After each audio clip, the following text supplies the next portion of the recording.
مجھے سوال آپ سے یہ کرنا ہے کہ آپ جیسے جانتے ہیں سب کہ ہمارے جو معاشرے میں جو فتنہ ہے، ہمارے جو بچے ہیں، شاید جس وقت ہم نے ان کو اسکولوں میں ڈالا یا جو سوشل میڈیا کا پریشر ہے اینڈ ایوری تھنگ، تو آپ آج کل کی یوتھ کے لیے کیا ایڈوائس دے سکتی ہیں ہم پیرنٹس کو؟ دیکھیں ہماری جنت کیا جنت ہوگی جہاں ہمارے بچے نہ ہوں.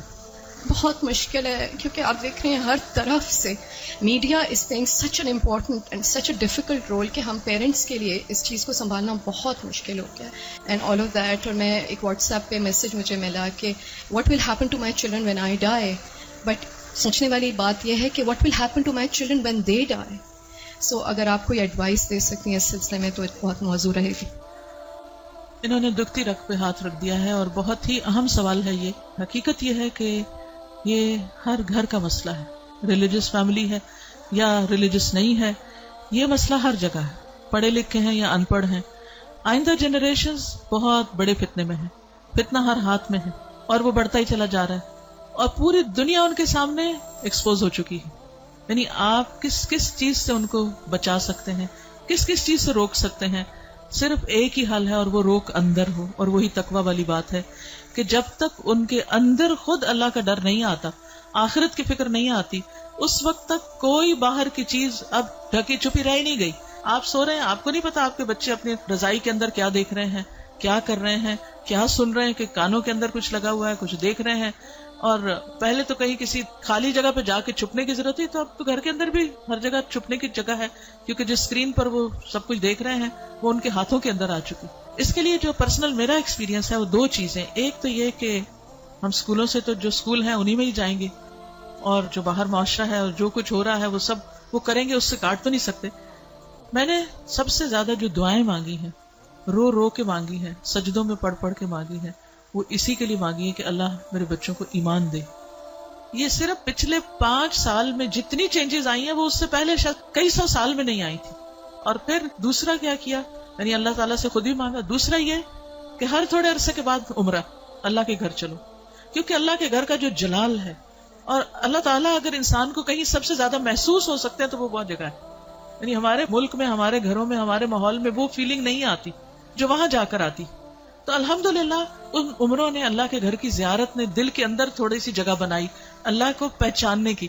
کیونکہ جب تک اللہ کو بچے پہچانتے نہیں، اس کی عظمت کو محسوس نہیں کرتے، وہ اللہ سے ڈر نہیں سکتے، تو وہ تقویٰ نہیں آتا دل میں. تو اس سے یہ ہے کہ وہ ایسی جگہ ہے جہاں اللہ ماشاءاللہ سب کو جا کر یقین ضرور آتا کہ کوئی ہے ایک جس نے یہ سب کچھ بنایا. پھر اس کے بعد یہ ہے کہ قرآن کا علم. میں نے سب سے زیادہ تکلیف دہ مرحلہ گزارا کہ جب میں نے اپنے بیٹے کو قرآن پڑھایا، تو پھر میں نے یہ ٹھان لی کہ کچھ بھی ہو مجھے اس کو پڑھانا ہے. وہ ایج ایسی تھی کہ جس میں کچھ نہ کچھ وہ سننے کے قابل تھا، ورنہ وہ ایج بھی گزر جاتی ہے تو پھر بچے وہ اتنا بھی نہیں سنتے. اور میں نے اپنی ساری مصروفیات کو سیکنڈری کر کے، حالانکہ میں انتہا درجے کی مصروف، گھر کی بھی ذمہ داریاں، باہر کی بھی، لیکن میں نے اس کو اپنی پرائرٹی نمبر 1 سمجھا کہ یہی بات جنہوں نے کی ہے کہ جب وہ مر جائیں گے تو پھر ان کا کیا بنے گا. یعنی ہمارے مرنے کے بعد تو جو ہوگا سو ہوگا، ان کے مرنے کے بعد ان کی قبروں کا کیا حال ہوگا اور ان کی آخرت کا کیا ہوگا. تو اللہ سبحانہ وتعالیٰ نے قرآن مجید میں فرمایا قوا انفسکم واہلیکم نارا، اپنے آپ کو اور اپنے گھر والوں کو آگ سے بچاؤ. ایمان والوں کو خطاب ہے کہ اے ایمان والوں اپنے بچوں کو آگ سے بچاؤ.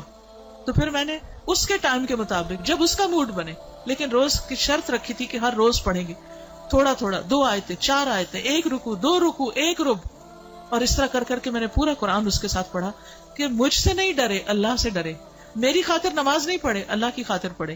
میری وجہ سے کچھ مت چھپائے جو دیکھ رہا ہے، اللہ سے ڈر کے چھپائے. تو یہ کسی حد تک فائدہ مند ہوا. یہی ماؤں سے کہوں گی کہ ساری مصروفیات اپنی جگہ ہیں، لیکن بچے آپ کی پرائرٹی نمبر 1 ہونے چاہیے. ان کے لیے کھپ جائیں دعائیں مانگ مانگ کے بھی، اور اس کے ساتھ ساتھ ایک دفعہ کم از کم قرآن سے ضرور گزر جائیں. کیونکہ جب وہ قرآن سے گزر جائیں گے پھر ایٹ لیسٹ آپ کی رسپانسبلٹی نہیں رہے گی. اللہ ان کی سب خیر کرے، لیکن اگر خدا نہ خواستہ ان کے اندر کوئی بگاڑ آتا تو آپ کی پکڑ نہیں ہوگی. لیکن اگر آپ نے کوشش نہیں کی، محنت نہیں کی، تو آپ کی بھی ساتھ پکڑ ہے. صرف آپ کی نمازیں پھر کام نہیں آئیں گی. تو اس لیے ہم میں سے ہر ماں کو سنجیدہ ہونے کی ضرورت ہے.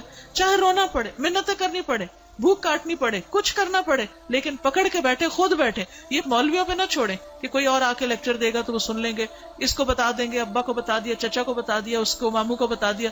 ٹھیک ہے وہ بھی کچھ ہیلپ کرتے ہیں، لیکن سب سے زیادہ آپ کو خود کرنا ہوگا، اور اس کے لیے آپ کو خود پڑھنا ہوگا، اس کے لیے آپ کو خود سیکھنا ہوگا. خود سیکھنا شروع کریں اور اپنے بچے کے ساتھ بیٹھ کر خود. پھر یہ کہ بعض اوقات بچے ہم سے سننا نہیں چاہتے، آپ ان سے کہیں آپ ہمیں پڑھ کے سنائیں. بس اس بات کا اگر یقین ہے ان کو کہ یہ قرآن اللہ کی کتاب ہے، تو پھر ان کے اندر یہ ڈالنے کی ضرورت ہے کہ اللہ تعالیٰ نے کیا فرمایا ہے. وہ آپ کو بھی پتا ہونا چاہیے اور وہ ان کو بھی پتا ہونا چاہیے. اللہ تعالیٰ ہماری مدد فرمائے.